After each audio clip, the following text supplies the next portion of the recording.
I'm Dante Leverock here with Jack and Emma. First of all, I want to say congratulations on your qualification into Paris. Thank you. What's the emotions like being able to qualify? I'm sure you went through a whole process of this. Yeah, I mean, it was definitely up and down roller coaster. You know, the times were first released last March. So, you know, we've had a good kind of year and a half to kind of prepare for this moment. Of course, I think we both would have liked to get the times a little bit earlier, but, you know, we're both just so happy, and it was really cool to, you know, get them 2 or 3 days apart, which was really awesome. But yeah, definitely a lot of emotions, but, you know, just so happy. And, you know, the last month has just been such a whirlwind and loved every second. Jack? Yeah, I mean, it was of course every emotion that you could feel. You know, we had the times released a year and a half before we actually got them, and you know, it's scary knowing every day that you don't get the time is a day closer to the deadline, and you know, each opportunity you get is one less chance to get the time. So it is really stressful, that process, but it both turned out we both got the time, so we're really happy. Yeah. And being a sports person myself, I understand that process of that grind and that push and dealing with that adversity piece, not knowing the unknown. You're on the biggest stage in the world. What's that feeling like? I mean, it's crazy. The Olympics it's like you said, it's the biggest stage in the world, especially for swimming. It's one of the biggest sports of the Olympics, and Olympics is you know, one of the biggest sporting events in the world. So to be a part of that and compete and be next to some of the best swimmers in the world, it's unbelievable. So I'm really excited. Yeah, it's going to be awesome. I think that it's been great almost kind of dealing with the pressure of the qualification, but also going to things like World, CAC, Games, Pan Ams, like all those kind of moments I think have prepared us for this. And, you know, I'm just so grateful for those experiences because it makes going into the Olympics a lot less daunting. And I can't speak for Jack, but I definitely feel like, you know, we're ready for this. So I'm just really excited. I think the big question Bermuda has is you guys are siblings. So I think you both would know, you know, what each other have gone through. What's that feeling? You're going with your brother and you're going with your sister. What's that feeling like?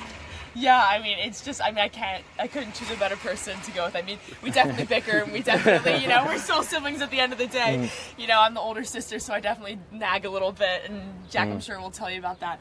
Yeah. But it's just so awesome to be here together, and just especially with our parents' support and everything, and like, it's just so nice because I think that, especially at this level, you know, sport can be pretty lonely, and I think just having Jack and, you know, having that support has just made all the difference, because even if it's just something as simple as, like, you know, having a bad day, like, just someone to talk to and someone who knows exactly what you're going through makes a huge difference. Yeah, I mean, Emma's definitely been a huge part of my success and you know, my recent times that I've achieved and goals that I've reached, and I think we've definitely helped each other level up. You know, one person might have a bad meet, one person might have a good meet, and we can each like feed off of each other, see what we did good, talk about it, and we kind of like just like level up each other. You know what I mean? Yeah, exactly. So it helps a lot. What's your parent reaction been like? Because they must be proud. I mean, of course they're proud. When we originally got the time, I was in London. Both mom and dad were there. Yeah. They were watching, and they were over the moon. I remember I did a race a couple days before, and I wasn't really off. The time I needed was a 55.3 seconds, and went a 55.9, which in 100 is quite a lot. So I was quite far off. So when I went to the event that, like the time that I actually raced it and got the time, it was like they weren't like expecting it. And they saw like I was looking good like the last 25 of my race, and they're like, oh, you could get it. And then when we got it, I remember Emma came over, maybe shedded a little tear. Yeah. That was emotional Absolutely. for sure. We got a photo. I went up to the stands, talked to my parents, and we were all really amazing, happy. And then Yeah. and then Emma went to Barcelona, and I wasn't there. Me and my dad didn't get to go, so we were in Bermuda when Emma got her time. But even I remember I said this story already. It was like me and my dad were just sitting on the couch waiting on the results, and then my mom just sent a message saying like, she got it. And it was the same thing with the same story with Emma. Like she had a couple like, you know, not so great races the couple days before, so it was kind of came out of nowhere, and it was like jumping around, excitement, screaming, every emotion you could think of. So it was a roller coaster. For sure. Yeah, that's so true. I mean, it was awesome. I mean, qualifying myself was so cool, but I think it was more emotional, and I probably experienced more happiness watching Jack qualify, just because, you know, when it's yourself, it's a lot of stress and a lot of it's more relief, I would say, but I think watching someone else do it, it's a lot more joy. So yeah, it was just so exciting because, yeah, as Jack said, like me and my parents were at breakfast that morning, the day that Jack qualified, and we're like, this is just like, I missed the time the night before. We had just flown over from London a few days earlier because we had just missed it the previous week. And we were like, oh my God, this is just not going to be good. And we had really low expectations. And then, as Jack said, last 25, he was looking really good. He was next to an Olympic medalist, and he was right there with him. And we were like, oh my God, he's going to do it. And he did. And it was awesome. That feeling, that pressure situation, it sounds like it's similar. Like you both knew, look, this is it. Yeah. You know, this is do or die. So again, like, congrats. So pre-match rituals or pre-match superstitions, do you guys have any? Yeah, I got a lot. I mean, yeah, you go. You say your list first. Yeah, I have a list. I mean, it's so bad because I know it doesn't help me, but it's just hard not to. Like, I have a lucky suit, lucky cap, lucky goggles. I have, and then I do, like, I feel like that's just pure superstition, but I do have, like, a specific routine that I go through, which I do think is, like, more of a physical, like, that definitely has some kind of merit to it. It's not just luck. So, yeah, I try and do, like, some breathing beforehand. I normally get in the pool, like, an hour before to do, like, my in-pool warm-up. We'll do, like, some core activation, all that kind of stuff. But a lot of it for me is just kind of trying to stay calm. So I really like listen to music, and I like to just kind of feel really relaxed. I'm definitely someone who gets really nervous. So some people like to, you know, like get really like hype themselves up a lot, and I just find that makes me way too nervous, and I go out way too fast, and I almost die. So for me, it's just all about staying calm and like kind of enjoying kind of the moment. I agree. I'm the same way. I listen to reggae music. I try to be as calm as possible, sleep as much as possible. Yeah, exactly. And then hype myself up just before my You like the soca music, don't you? That's what my go-to is, just because it reminds me a lot of just like summers here and just having like a good time. And I don't know what it is, but it just brings me to my happy place and brings me back home. So for me, that's something that I've always like you know, relied on a lot. I mean, for me, I'm not too much of a music person. I would definitely just like kind of there with my thoughts and talking to myself.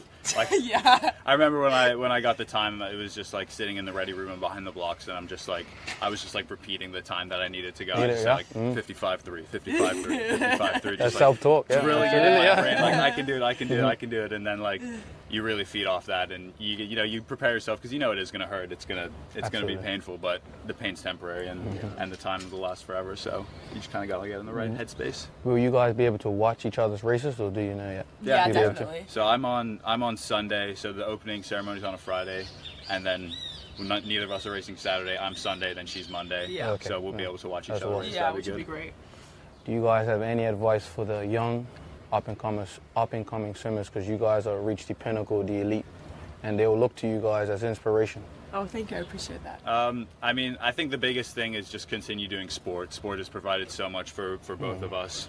You know, whether it's school, you know, getting into university, the friends you make lifelong friends. You learn amazing life lessons and skills that you develop. So, you know, it doesn't have to be swimming. It doesn't have to be anything. Just do what you enjoy. Do what you're passionate about. And sport has provided so much opportunity for the both of us. So, you know, it's changed our lives. So I'd encourage all the younger generations to keep doing sport and keep staying involved with that. Yeah, definitely. And especially, like, it doesn't even necessarily matter what level you're at. I mean, I think you can, as Jack said, you can gain so much from every level. And also, like, if you're trying to strive for the elite, you know, level, and you're going through tough seasons, like, that's normal, and that's a huge part of development, especially for young girls. Like, most of my friends that I know who've been really successful in swimming and other sports, you know, they've gone through like 2 or 3 years of plateaus or even going backwards. So I think it's just kind of reminding everyone that it's not, you know, necessarily natural for your improvement to be a straight line, and it's okay if you go through bad seasons. It's okay if you kind of go through bad years, and just, as Jack said, just stay with it, because there's so many opportunities at the end, and you probably don't realize when you're 15, 16, 17 kind of what that can look like when you're 21, 22. I mean, I definitely know I didn't, you know, 5 years ago. So yeah, that would definitely be my advice as well. Jack, Emma, good luck. Thank you. So I'll be sure to watch in Bermuda. Make sure you support our Olympic athletes. Thank you. Thank you.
Thank you, Burn News, for your coverage of the Paris Olympics and our Bermudian athletes.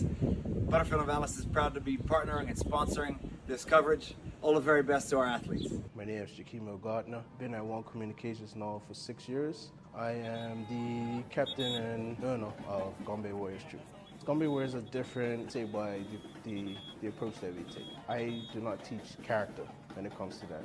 I want them to have their own character, I want them to have their own styles, their own flair. Outside of being their captain, their teacher in Gombe, I want to be able to help them in life.